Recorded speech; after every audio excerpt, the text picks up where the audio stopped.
بسم اللہ الرحمن الرحیم۔ السلام علیکم ورحمۃ اللہ وبرکاتہ۔ معزز طلباء کرام، امید ہے آپ بخیر و عافیت ہوں گے۔ آج ہم کتاب ہدایہ جلد رابع میں کتاب الشفا کے سبق نمبر 27 میں حصہ دوم کو پڑھیں گے۔ اپنے آج کے سبق میں ہم حضرت امام زفر رحمہ اللہ تعالی ان کے احوال زندگی کو مختصراً جاننے کی کوشش کریں گے۔ حضرت امام زفر ابن الحذیل العنبری، آپ کی پیدائش 110 ہجری بمطابق 728 عیسوی میں ہوئی۔ بصرہ آپ کا آبائی وطن تھا۔ بعض لوگوں نے آپ کو اصبہانی بھی لکھا ہے، لیکن یہ صحیح نہیں۔ آپ کا آبائی وطن بصرہ تھا۔ آپ کے والد حذیل وہ اپنے علاقے میں والی تھے اور یہ اموی دور تھا۔ آپ کا سلسلہ نسب عدنان سے مل جاتا ہے۔ آپ کا خانوادہ بصرہ کے ممتاز عربی خانوادوں میں تھا۔ علامہ زاہد الکوثری نے تاریخ اصبہان کے حوالے سے لکھا ہے کہ یہ اصبہان کے والی مقرر تھے، وہیں امام زفر رحمہ اللہ کی ولادت ہوئی، مگر کردری وہ لکھتے ہیں کہ یہ بصرہ کے والی تھے۔ تاریخ اصبہان ہمارے سامنے موجود نہیں ہے، لیکن شذرات الذہب وغیرہ سے پہلے بیان کی تائید ہوتی ہے، اسی لیے اسی کو اختیار کیا گیا کہ ان کے والد کو کسی اہم مقام کا والی یعنی گورنر مقرر کر دیا گیا تھا۔ ان کے ایک بھائی صباح ابن حذیل بنو تمیم کے صدقات کی وصولی کے لیے مقرر کیے گئے تھے۔ امام زفر رحمہ اللہ کی اہلیہ محترمہ بصرہ کے ممتاز محدث خالد ابن حارث کی بہن تھیں۔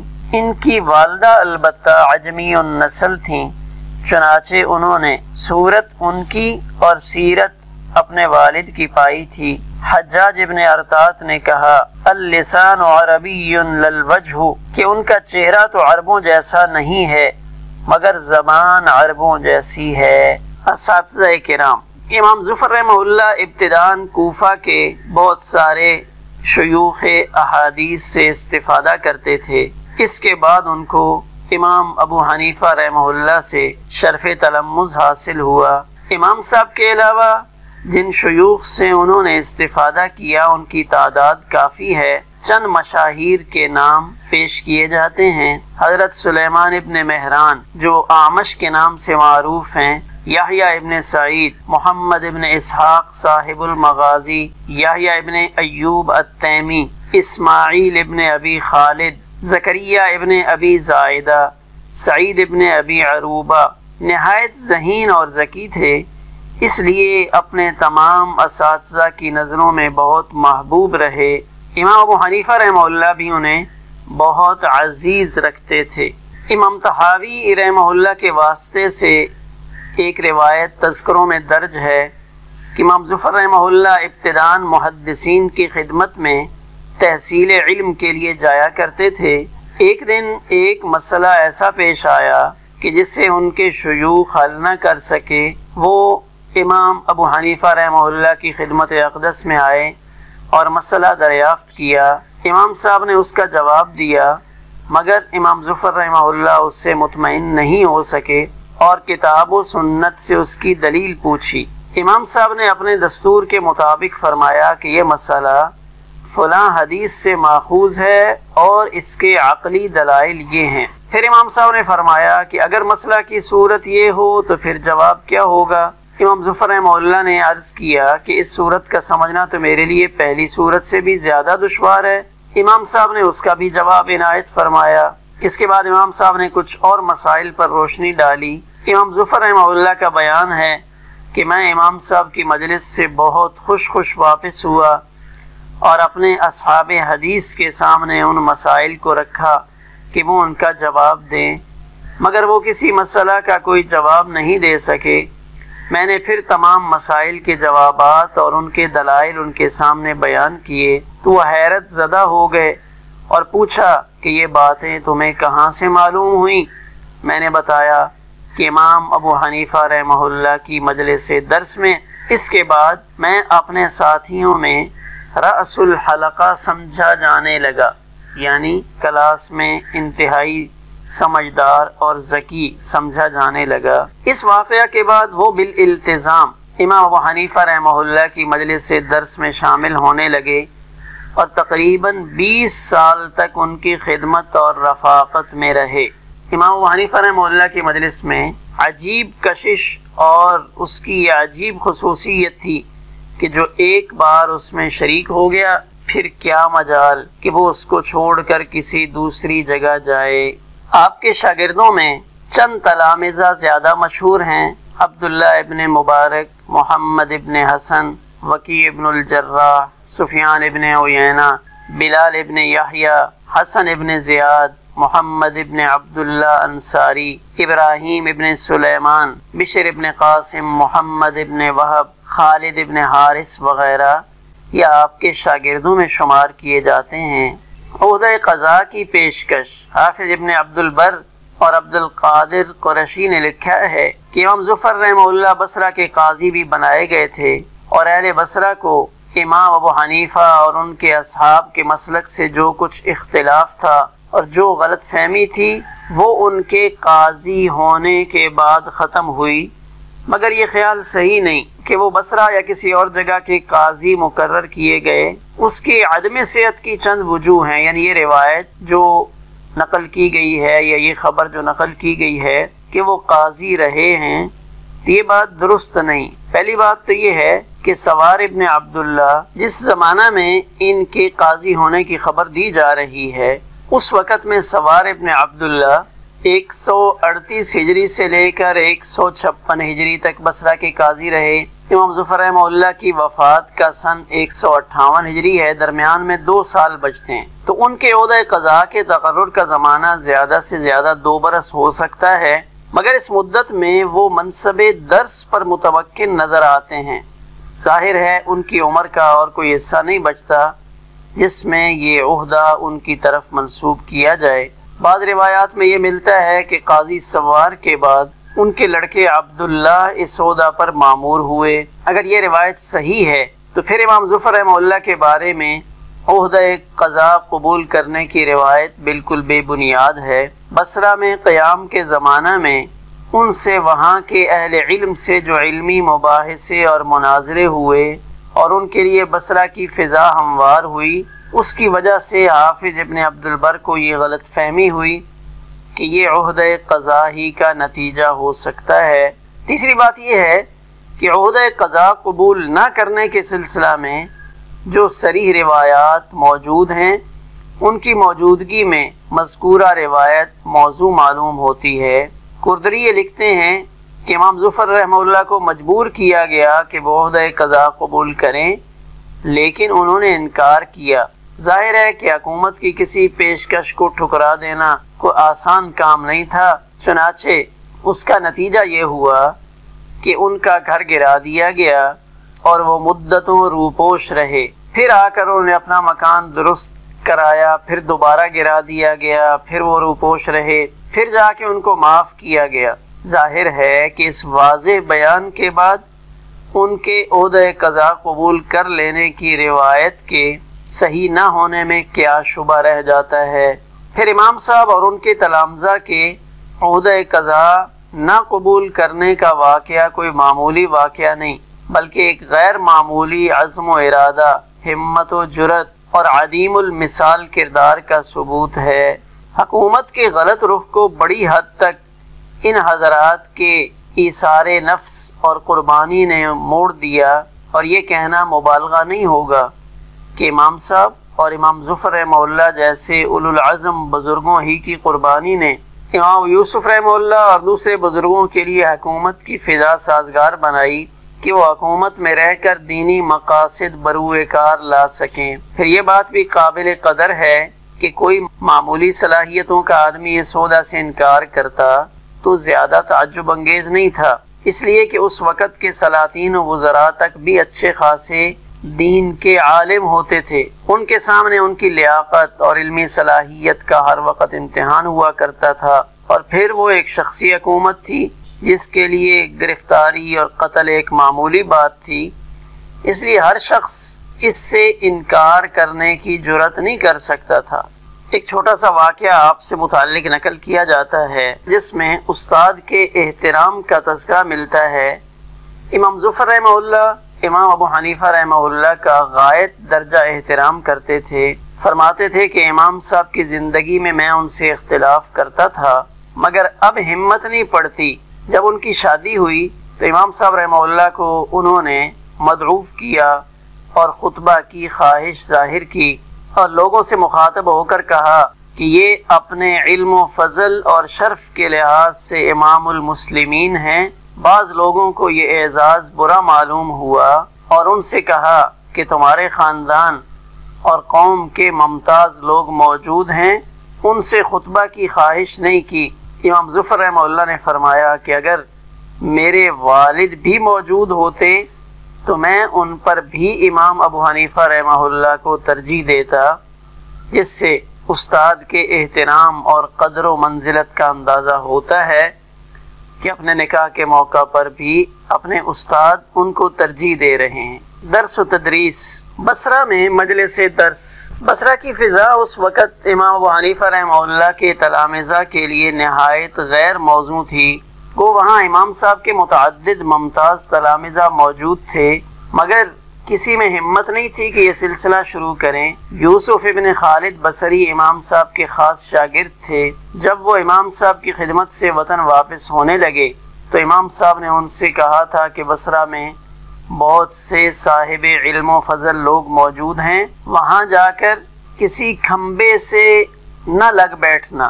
یعنی اس وقت دینی علوم کی درسگاہیں مسجدیں ہوتی تھیں، یہ اسی طرف اشارہ ہے کہ مسجد کے کسی ستون سے لگ کر مسند درس نہ بچھا دینا، یعنی درس و تدریس کا سلسلہ جاری نہ کر دینا اور یہ کہنا نہ شروع کر دینا کہ ابو حنیفہ یہ فرماتے ہیں اور ابو حنیفہ نے یہ کہا ہے، ورنہ تمہیں جلد وہاں سے اٹھا دیا جائے گا۔ مگر انہوں نے امام ابو حنیفہ رحمہ اللہ کی ہدایت پر عمل نہیں کیا اور بصرہ پہنچتے ہی انہوں نے اپنا درس شروع کر دیا۔ نتیجتاً وہی ہوا جس کی امام ابو حنیفہ رحمہ اللہ نے پیشین گوئی کی تھی، یعنی ان کو جلد ہی وہ سلسلہ درس بند کر دینا پڑا۔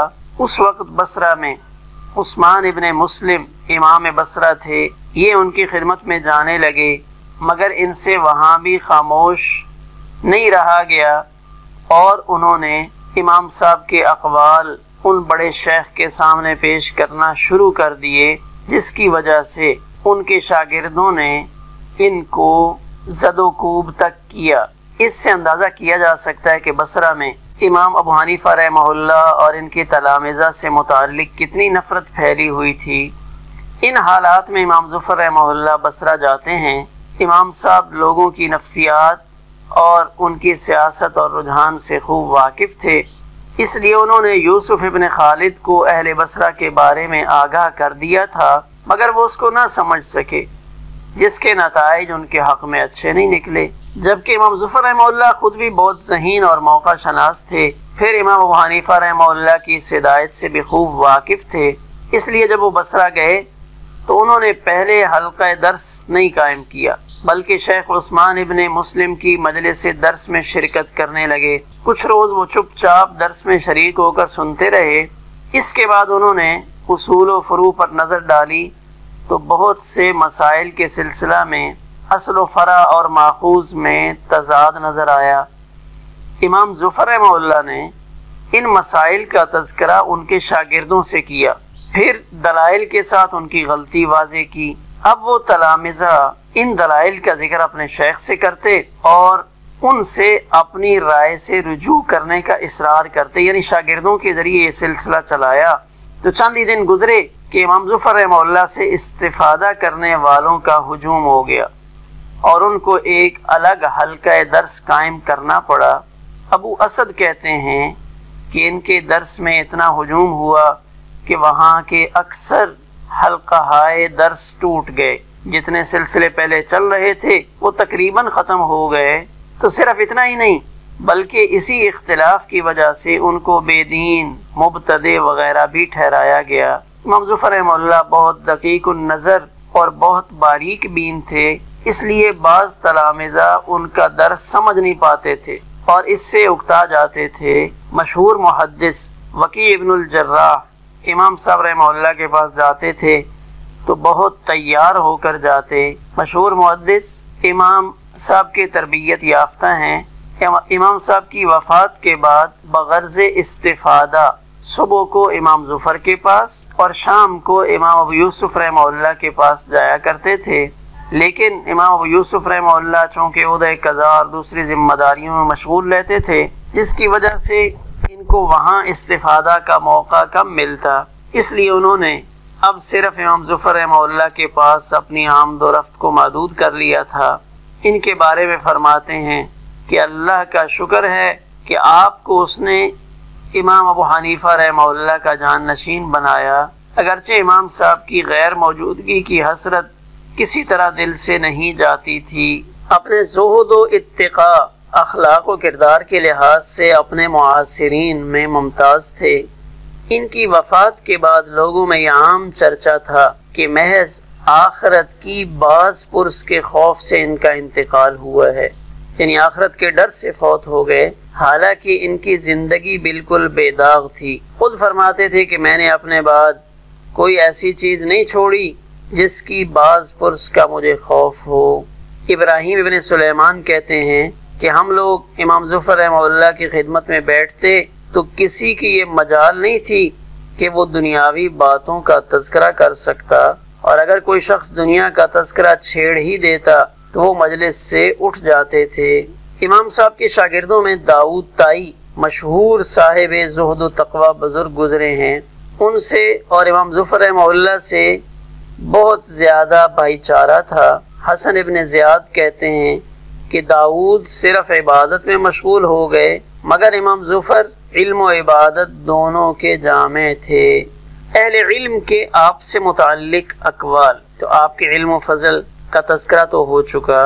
امام ابو حنیفہ رحمہ اللہ نے ایک بار ایک مجمع میں فرمایا ہوا امام من ائمۃ المسلمین، کہ وہ ائمہ مسلمین کے ایک امام ہیں اور دین کی سربلندی کا ایک نشان ہیں، وعلم من اعلام الدین۔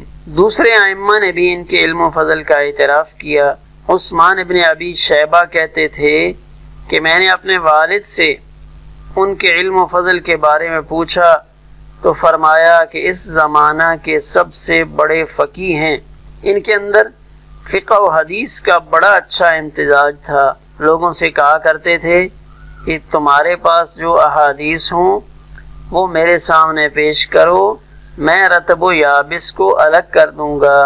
امام صاحب کے تلامذہ کے بارے میں عام طور سے یہ غلط فہمی تھی کہ وہ قیاس کو حدیث و آثار پر ترجیح دیتے ہیں، لیکن یہ ایک صریح بہتان تھا اور ہے۔ امام ظفر رحمہ اللہ فرماتے تھے کہ احادیث و آثار کی موجودگی میں ہم لوگ قیاس کو ترک کر دیتے ہیں۔ اجتہادی مسائل، اجتہادی مسائل امام ظفر رحمہ اللہ تعالی ان کے تقریباً 17 اجتہاد کردہ مسائل ایسے ہیں جن میں وہ بالکل منفرد ہیں اور فقہ حنفی میں ان کے مطابق فتوے دیے جاتے ہیں۔ ان مسائل کو الاشباہ والنظائر کے شارح اور مشہور فقیہ احمد حموی نے ایک رسالہ میں جمع کر دیا ہے۔ اس رسالہ کی متعدد شروحات اور تلخیصات کی گئی ہیں۔ اسی طرح ابو زید دبوسی نے اپنی کتاب تاسیس النظر میں ایک باب میں خاص طور سے ان مسائل سے بحث کی ہے جن میں امام ظفر رحمہ اللہ نے حضرت الامام ابو حنیفہ رحمہ اللہ سے اصولی یا فروعی اختلاف کیا ہے۔ اس کی تمام تفصیلات علامہ زاہد الکوثری نور اللہ مرقدہ نے امام ظفر رحمہ اللہ کی سوانح حیات لمحات النظر میں تفصیل سے تحریر کی ہیں، اور ان کی مخصوص مجتہدات کی طرف علامہ زرکشی، علامہ بزدوی وغیرہ نے بھی اشارہ کیا ہے۔ امام غزالی رحمہ اللہ سے کسی نے اصحاب ابو حنیفہ کے بارے میں پوچھا تو انہوں نے امام ابو یوسف اور امام محمد رحمہم اللہ کی خصوصیات بیان کرنے کے بعد فرمایا کہ امام ظفر سب سے زیادہ دقیقہ سنج تھے۔ اسی طرح امام ابو حنیفہ رحمہ اللہ کا اپنا فرمان ہے اقیس اصحابی کہ میرے ساتھیوں میں سب سے زیادہ قیاس کرنے والے امام ظفر رحمہ اللہ ہیں۔ امام ظفر رحمہ اللہ اپنے علم و فضل کے لحاظ سے امام صاحب کے خاص تلامذہ امام ابو یوسف اور امام محمد رحمہ اللہ سے کمتر نہیں۔ خصوصاً امام ظفر رحمہ اللہ کو حدیث کے باب میں بڑا مقام حاصل ہے۔ حضرت امام ظفر رحمہ اللہ کی روایت حدیث اور امام سفیان ثوری رحمہ اللہ کی روایت حدیث میں عجیب توارد ملتا ہے۔ آپ نے تو حدیث کی کوئی بڑی کتاب مرتب نہیں کی، لیکن امام سفیان ثوری نے حدیث پر جامع سفیان مرتب کر لی۔ اسے جب امام ظفر رحمہ اللہ نے بصرہ میں دیکھا تو انہیں یہ سب اپنی مرویات نظر آئیں، تو اس توارد سے بہت حیران ہوئے۔ آپ نے فرمایا ھذا کلامنا ینسب الی غیرنا، یہ باتیں تو ہماری ہیں لیکن نسبت ان کی اور طرف ہے۔ امام ظفر رحمہ اللہ نے امام ابو حنیفہ سے صرف فقہ نہیں حدیث بھی روایت کی ہے۔ حضرت امام کی کتاب الآثار جس طرح دوسرے تلامذہ نے آپ سے روایت کی، امام ظفر رحمہ اللہ نے بھی امام صاحب سے وہ روایات نقل کی ہیں۔ امام ظفر رحمہ اللہ ناسخ و منسوخ کے ابواب میں اپنے زمانے کے امام سمجھے جاتے تھے۔ حافظ ابو نعیم کہتے ہیں کہ میں حدیثیں امام ظفر رحمہ اللہ کے سامنے پیش کیا کرتا تھا اور آپ ان میں سے ناسخ و منسوخ کی نشاندہی کرتے جاتے۔ حدیث کی یہ بالغ نظری بہت کم محدثین کو حاصل ہے۔ امام ابو حنیفہ رحمہ اللہ کے جن شاگردوں نے کتب فقہ کی تدوین کی وہ 40 تھے، ان میں سے 10 چوٹی کے شاگردوں میں امام ابو یوسف اور امام ظفر تھے۔ امام ابو بکر محمد ابن جعفر الحضلی متوفہ 193 ہجری، آپ کی علمی شخصیت سے کون واقف نہیں؟ آپ 20 سال امام شعبہ کی مجلس میں رہے۔ امام سفیان ثوری اور سفیان ابن عیینہ سے بھی حدیث روایت کی، اور آپ سے امام احمد، امام یحییٰ ابن معین، علی ابن المدینی، اسحاق ابن راہوے جیسے اکابر محدثین نے روایت لی ہے۔ امام وکیع آپ کے مجموعہ کتب کو الصحیح الکتاب کہتے تھے۔ حافظ ابن حجر آپ کی علمی منزلت بیان کرتے ہوئے آپ کے متعلق لکھتے ہیں کہ امام ابو بکر محمد ابن جعفر سراپا فقہ تھے، کان فقیہ البدن وکان ینظر فی فقہ ظفر، اور امام ظفر کی فقہ کی کتابیں دیکھتے تھے۔ اس سے پتہ چلتا ہے کہ جس طرح ان دنوں ائمہ اعلام امام ابو حنیفہ کی فقہ کے طالب ہوتے تھے، اس انداز میں کوئی دوسری فقہ جو ان دنوں مرجع خلائق تھی تو وہ فقہ امام ظفر رحمہ اللہ کی تھی۔ بڑے بڑے ائمہ فن اور جبال علم امام ظفر رحمہ اللہ کی کتابوں سے علم کی راہیں دیکھتے رہتے۔ آپ کے متعلق اہل علم کا یہ کہنا بھی ہے کہ امام ظفر رحمہ اللہ بے فائدہ کلامی مسائل سے گریز کرتے تھے اور ان کلامی مسائل اور فلسفیانہ موشگافیوں سے اپنے دامن کو بچائے رکھنے کی کوشش کرتے تھے۔ ان کے دامن پر بھی لوگ 2-4 چھینٹیں ڈال ہی دیتے تھے۔ امام صاحب اور آپ کے تمام اصحاب اور تلامذہ ایسے غیر ضروری مسائل و مباحث سے گریز کرتے تھے، مگر پھر بھی لوگوں نے ان کی طرف ایسی باتیں منسوب کر دیں جن کا ان سے کوئی تعلق نہیں تھا۔ اس وقت قرآن کے مخلوق اور غیر مخلوق ہونے کا مسئلہ عام طور سے موضوع بحث بنا ہوا تھا اور اس کے بارے میں عموماً لوگ ائمہ سے سوالات کرتے تھے۔ امام ظفر رحمہ اللہ گو ان لایانی باتوں سے بہت گریز کرتے، مگر پھر بھی کبھی کبھی زبان کھولنے پر مجبور ہونا پڑتا تھا۔ ایک روز کسی نے قرآن کے بارے میں پوچھا، انہوں نے جواب دیا القرآن کلام اللہ، ترجمہ قرآن کلام الہی ہے۔ یہ نہایت عاقلانہ جواب تھا، مگر سائل کا مقصد کچھ اور تھا، اس لیے اس نے فوراً ہی پھر سوال کیا کیا وہ مخلوق ہے؟ تو امام ظفر رحمہ اللہ نے ذرا سخت لہجے میں مگر ہمدردی کے انداز سے فرمایا کہ اگر تم ان دینی مسائل کے سوچنے اور غور کرنے میں مشغول ہوتے جن میں میں مشغول ہوں تو وہ میرے لیے بھی مفید ہوتا اور تمہارے لیے بھی، اور جن مسائل کی فکر میں تم پڑے ہوئے ہو وہ تمہارے لیے مضر ہیں۔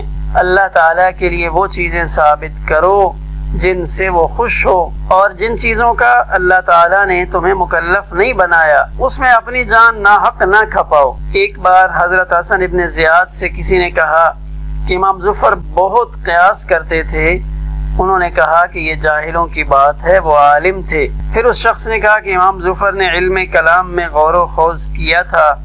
تو حسن کہنے لگے سبحان اللہ، کیا سطحی بات تم نے کی ہے، ہمارے اصحاب کے بارے میں سوال کرتے ہو کہ انہوں نے علم کلام میں غور کیا تھا یا نہیں؟ وہ اس سے بڑی چیز کے حامل تھے، وہ علم و فضل کی کان تھے۔ اور فرمایا ہمارے اصحاب تو کانو اعلم بحدود اللہ، وہ حدود اللہ سے خوب واقف تھے۔ مقصد یہ تھا کہ ان کا مشغلہ یہ نہیں تھا کہ وہ ان مسائل میں مشغول ہو جائیں جو نہ دنیا کی زندگی میں مفید ہوں نہ آخرت میں، بلکہ وہ حدود اللہ کی پاسبانی اور نگہبانی میں اپنی زندگی کھپاتے تھے، جو صرف انہی کے لیے نہیں بلکہ پوری مخلوق خدا کے لیے دونوں جہانوں میں مفید ہیں۔ حضرت امام ظفر رحمہ اللہ نے انتہائی کم عمری میں، یعنی بہت زیادہ عمر بھی نہیں پائی، 48 سال کی عمر میں